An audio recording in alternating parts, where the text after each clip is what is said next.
નમસ્તે વિદ્યાર્થી મિત્રો, ડિજિટલ વિદ્યાલય યુટ્યુબ ચેનલમાં તમારું સ્વાગત છે. વિદ્યાર્થી મિત્રો, આજના વિડીયોમાં આપણે વાત કરવાના છે ગુજરાત માધ્યમિક અને ઉત્તર માધ્યમિક શિક્ષણ બોર્ડ ગાંધીનગર દ્વારા હાલમાં જ ધોરણ 9 વિષય તમારો વિજ્ઞાન છે એની પ્રશ્ન બેંક 2 એટલે કે એકમ કસોટી 2 છે એનું પેપર સંપૂર્ણ આવી ગયું છે. બરાબર, તો આજના વિડીયોમાં સંપૂર્ણ પેપર છે એનું સોલ્યુશન છે આપણે જોવાના છે. તેના માટે અંત સુધી વિડીયો જોતા રહેજો અને ચેનલમાં તમે નવા હોવ અને ચેનલને સબસ્ક્રાઇબ ન કરી હોય તો અત્યારે જ આપણી ચેનલ છે એને સબસ્ક્રાઇબ કરી નાખો અને બાજુમાં જે બેલ આઇકન છે એ દબાવી દો, જેથી કરીને જેવો પણ તમારા ધોરણનો વિડીયો આવે તરત તમારા સુધી પહોંચી જાય. બરાબર, ચલો આજની તારીખનું પેપર છે, ખાસ જોઈએ આપણે. આમાં કયું પ્રકરણ પૂછાયેલું છે તો કે ચેપ્ટર નંબર 12 તમારું જે છે અણસ્ત્રોતોમાં સુધારણા આ પૂછાયેલું છે ને આમાંથી જ તમારું પેપર આવશે. તો ખાસ બધા ક્વેશ્ચન જોજો, સોલ્યુશન પણ સાથે સાથે કરતા જજો, જેથી કરીને તમારે પ્રોબ્લેમ પડે નહીં. બરાબર, એક્ઝામમાં તમારે સારા માર્ક્સ આવે. આમાંથી કોઈ પણ 3 ગુણનો એટલે કે કોઈ પણ 3 પ્રશ્ન પૂછાશે તમને કે પાકની જમીનમાં કેટલા પોષક તત્વો મળે. ચાલો આ બધાને આવડતો હોય, પાકની જમીનમાં કેટલા પોષક તત્વો મળે ખાસ કોમેન્ટ કરીને જણાવો. ખરીફ પાકનો સમયગાળો શું છે? જૂનથી ઓક્ટોબર, જાન્યુઆરીથી માર્ચ, એપ્રિલથી જૂન કે એપ્રિલથી જાન્યુઆરી. ખરીફ પાક એટલે શું ખબર હોય ને સમયગાળો પણ ખબર હોય. ખરીફ પાક, રવિ પાક. બરાબર, તો ખરીફ એટલે કયા માસમાં થાય એટલે આન્સર છે આનો પણ કોમેન્ટ કરવાનો છે. સાવ સરળ છે, હિન્ટ આપતો જઈશ, તમારે આન્સર આપવાના છે. ખાલી જગ્યા પ્રકારની મધમાખી ઇટલીની છે. એપિસ મેલિફેરા, એપિસ ફ્લોરી, એપિસ ડોર્સાટા કે એપિસ સેરેના ઇન્ડિકા. સરળ નામ છે. બરાબર, થોડુંક પણ ધ્યાન દીધું હોય તો આ તમને આવડી જાય. નીચેનામાંથી કયો ઘાસચારાનો પાક છે? મસૂર, સોયાબીન, એરંડા કે બરસીમ. ચાલો, ઘાસચારાનો પાક તો બધાને ખબર જ હોય, ખેતી કરતા હોય ને ખબર હોય. પછી ખાલી જગ્યાનું ઉત્પાદન મોતી પ્રાપ્ત કરવા માટે થાય છે. મુલેટ, પોમ્ફ્રેટ, ટુના કે ઓએસ્ટર. બરાબર, શેનું મોતી માટે થાય છે એ કહેવાનું છે. ત્યારબાદ છે ખાલી જગ્યા પૂરવાની છે. આ ખાલી જગ્યા MCQ બધું ભેગું થઈને 3 માર્કનું પૂછાશે, એટલે ખાસ આ બધા ક્વેશ્ચન કરજો. ગોખરું તથા ગાજર ઘાસ એ ખાલી જગ્યાના ઉદાહરણ છે. પાકના કે નીંદણના? ગોખરું અને ગાજર ઘાસ નીંદણના છે કે પાકના છે? ઘઉં તથા ચણાને એકસાથે ઉગાડવાની પદ્ધતિને શું કહેવાય? મિશ્ર પાક પદ્ધતિ કે આંતરપાક પદ્ધતિ? 2 ઓપ્શન છે. પાકને હવામાંથી ખાલી જગ્યા પોષક તત્વો મળે, કેટલા મળે? 2 મળે કે 4 મળે? ખાસ આ કોમેન્ટમાં કહેજો. દુધાળા પશુઓના યકૃતને રોગગ્રસ્ત કરતા અંતઃ પરજીવીઓ ખાલી જગ્યા છે. યકૃત કૃમિ છે કે પટ્ટી કૃમિ છે? પછી ખાલી જગ્યા માછલી તળાવના તળિયેથી ખોરાક મેળવે છે. મિગ્રલ કે રોહુ કે કટલા? મિગ્રલ, રોહુ અને કટલા 3માંથી કઈ મેળવે છે કહેવાનું છે. પછી વિધાન ખરા છે કે ખોટા એ જણાવવાનું છે. આમાંથી હરિત ક્રાંતિ એ દૂધના વધુ ઉત્પાદન માટે કારણભૂત છે. વિધાન ખરું છે કે ખોટું? દૂધના ઉત્પાદન માટે હરિત ક્રાંતિ છે. નાઇટ્રોજન અને ફોસ્ફરસ એ સૂક્ષ્મ પોષક તત્વો છે. ભારતનું દરિયાઈ મત્સ્ય સંસાધન ક્ષેત્ર 7500 કિલોમીટરનો સમુદ્ર તટ ધરાવે છે. અસીલ એ વિદેશી જાતની મરઘી છે. ઝીંગા તથા મુસલ એ કવચિયા માછલીઓ છે. વિધાન સાચું છે કે ખોટું એ કહેવાનું છે.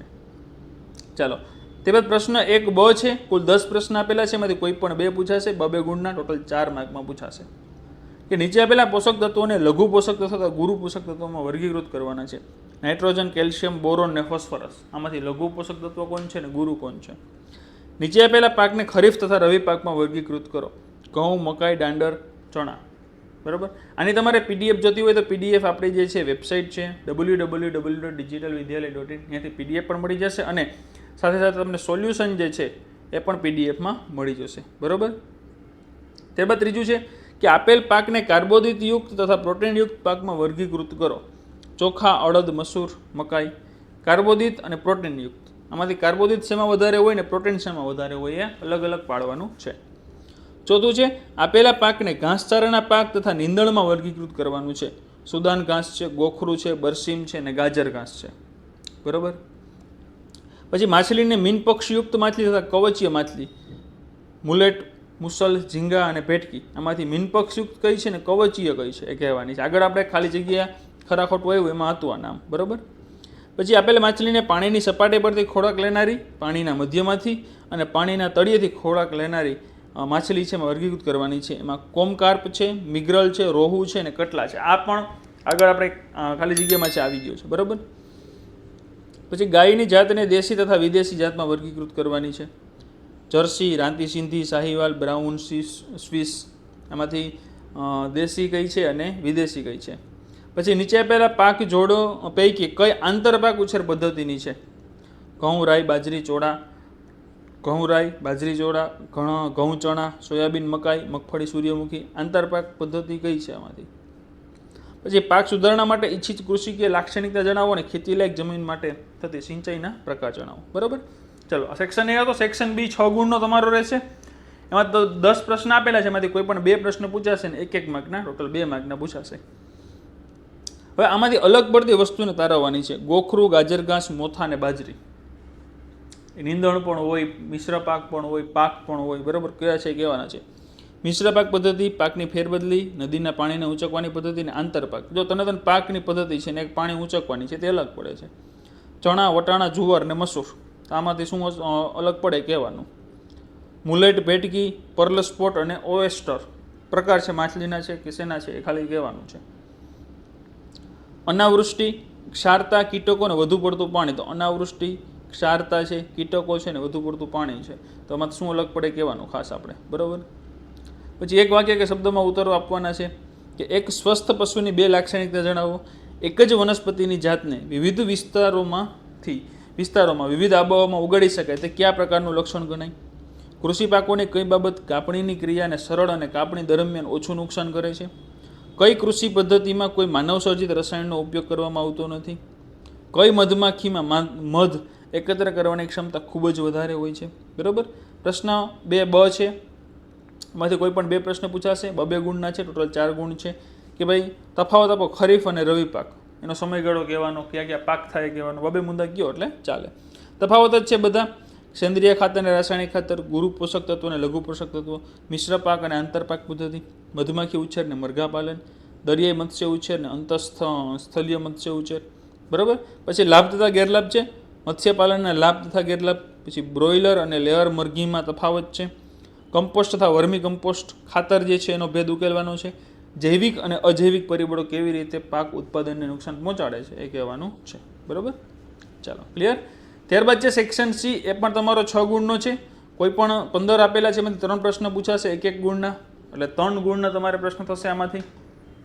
કે અનાજ સંગ્રહ માટે નિવારણ અને નિયંત્રણ પદ્ધતિમાં શાનો સમાવેશ થાય છે, બરાબર. પછી દેશમાં ભૂખમરાથી લડવા માટે કયા પગલાં લેવા જોઈએ. પાક ઉત્પાદનમાં વધારો, અનાજ સંગ્રહ, સામાન્ય માણસ માટે ખાદ્ય પ્રાપ્તિ, વ્યક્તિની ખોરાક ખરીદવાની ક્ષમતા કે તમામ, બરાબર. નીંદણ પાકને અસર કરે છે કારણ કે તે પાકને ઉગતા પહેલાં ડામી દે છે, પાકની સાથે ઉગવામાં સ્પર્ધા કરે છે, પોષક તત્વો ખેંચી લઈને પાકની વૃદ્ધિ ઓછી કરે છે કે આપેલ તમામ. સરળ આન્સર છે, ખબર પડે તરત આન્સર મળી જાય. ખેતીમાં રાસાયણિક ખાતરોનો ઉપયોગ એ શેનું ઉદાહરણ છે. ખર્ચ વગરનું ઉત્પાદન, નજીવા ખર્ચમાં ઉત્પાદન, ઊંચા ખર્ચનું ઉત્પાદન કે આપેલ પૈકી એક પણ નહીં. પછી અસીલ અને લેગહોર્ન આ કોના ઉદાહરણ છે. મધમાખીના, દરિયાઈ મત્સ્ય ઉછેરના, પાલતુ પશુઓના કે મરઘા પાલનના. ત્યારબાદ છે ટૂંકમાં જવાબ આપવાના છે કે પ્રકાશ અવધિ એટલે શું. છોડમાં રોગ પેદા કરતા પરિબળો ક્યાં છે. સજીવોને શા માટે ખોરાકની જરૂર પડે છે. આપેલ જોડીમાંથી બંધબેસતી ન હોય તેવી જોડ અલગ કરો. કાર્બન હવા, હાઇડ્રોજન પાણી, ક્લોરિન જમીન ને સલ્ફર હવા. એક નથી બેસતો બંધ, એ ખાસ કહેવાનું છે. સેન્દ્રિય ખાતર અને રાસાયણિક ખાતરમાંથી કયું ખાતર જળ પ્રદૂષણ કરતું નથી અને શા માટે, બરાબર. ત્યારબાદ છે ખરા ખોટા છે કે પશુના નિવાસ સ્થાનનું ભૂંયતળિયું ઢોળાવવાળું હોવું જોઈએ જેથી સફાઈ સરળતાથી થઈ શકે. પછી રાસાયણિક ખાતર જમીનની પાણી સંગ્રહની ક્ષમતા વધારે છે. રાસાયણિક ખાતર હોય એ વધારે છે ક્ષમતા. સાહીવાલ અને રાતી સિંધી એ વિદેશી ગાયની જાત છે. મત્સ્ય સંવર્ધન માટે સારી ગુણવત્તાવાળા ડીંભની અપ્રાપ્યતા એ ગંભીર સમસ્યા છે. વિધાન સાચું ખોટું. વિવિધ આનુવંશિક લક્ષણોવાળી વનસ્પતિઓમાં સંકરણ કરવાની પદ્ધતિને સંકરણ વિધિ કહે છે. વિધાન સાચું છે ખોટું એ કહેવાનું છે. ત્યારબાદ પ્રશ્ન 3 બ છે. 5 પ્રશ્નો છે, એમાંથી કોઈ પણ એક પૂછાશે. કેટલા માર્કમાં, તો કે 3 માર્કમાં, બરાબર. એમાં ક્વેશ્ચન આપેલા છે કે કીટક અને જંતુ પાકને કેટલા પ્રકારે આક્રમણ કરે છે એની અસર વિશે સમજાવો. લાંબા ગાળે રાસાયણિક ખાતર કરતાં સેન્દ્રિય ખાતરનો ઉપયોગ વધુ લાભદાયી છે. આ વાક્યના સમર્થનમાં કોઈ પણ 3 મુદ્દા લખો. પાકનો સંગ્રહ કરતાં પહેલાં તેમાં ભેજનું પ્રમાણ તપાસવું શા માટે આવશ્યક છે. પશુપાલનની જરૂરિયાત વિશે ચર્ચા કરો અને કારણ આપો. નીંદણ પાક માટે નુકસાનકારક છે, બરાબર. ક્લિયર. ચાલો ત્યારબાદ લાસ્ટ તમારો સેક્શન ડી છે 6 ગુણનો. એમાંથી એક પ્રશ્ન કોઈ પણ પૂછાશે. 5માંથી 2 ગુણમાં પૂછાશે કે ચિત્ર પરથી પાક ઉછેર પદ્ધતિને ઓળખો ને પાક ઉછેર પદ્ધતિના ફાયદા જણાવો. આ કેવો પાક છે, આંતરપાક છે કે મિશ્ર પાક છે, બરાબર. એવી રીતે 2-3 પ્રશ્નો તમને આપેલા છે કે ભારતમાં અનાજ અયોગ્ય સંગ્રહને કારણે દર વર્ષે મોટા પ્રમાણમાં અનાજ બગડે છે. સંગ્રહ દરમિયાન અનાજના નુકસાન માટે કયા પરિબળો જવાબદાર છે. ભેજ ચેક કરો, આપણે આવ્યું ને આગળ ભેજ ચેક કરવાનો જેથી કરીને બગડે નહીં અનાજ, બરાબર. પછી ઇકો ક્લબવાળો ક્વેશ્ચન છે, આઈએમપી છે અને બીમાં છે આ જે વિઘટનીય પદાર્થો ક્યાં છે ને વિદ્યાર્થીઓ ક્યાં મૂલ્ય શીખે છે, બરાબર. પછી જો કોઈ ગામમાં ઓછો વરસાદ પડતો હોય તો તમે ખેડૂતોને સારા પાક માટે કયા પગલાં સૂચવશો? તમે વધુ હરિયાળી તથા ફળ ફૂલથી આચ્છાદિત વિસ્તારોમાં રહો છો, તમારા ઘરની નજીક રહેતો ખેડૂત પોતાની આવકથી સંતુષ્ટ નથી, તો આપ તેમને વધારાની આવક મેળવવા માટે કયા પગલાં સૂચવશો? બરાબર. આ રીતના ક્વેશ્ચન છે, ખાસ પૂછાશે તો ખાસ તૈયાર કરી લેવાના છે બધા ક્વેશ્ચન. એક પણ ક્વેશ્ચન છે છોડવાનો નથી, બરાબર. 4 ગુણમાં પ્રશ્ન પૂછાશે 5માંથી, બરાબર. આ 5 ક્વેશ્ચન છે ખાસ કરી લેવાના છે. આ કોષ્ટક આપેલું છે, એમાં ખાલી જગ્યા પૂરવાની છે કે પાકનું નામ, એમાં કાર્બોદિત પોષક તત્વો હોય, એક ચોખા આપ્યું, બીજું નામ કયું છે. પછી કઠોળ છે, તેમાં પોષક તત્વો શું મળે અને પાકનું નામ જણાવવાનું, બરાબર. અહીંયા પાક કયો છે, ફળ અને શાકભાજીમાં ખનિજ ક્ષાર મળે, પોષક તત્વો કયો મળે અને પાકનું નામ એ કહેવાનું, કેમાંથી મળે એ કહેવાનું, બરાબર.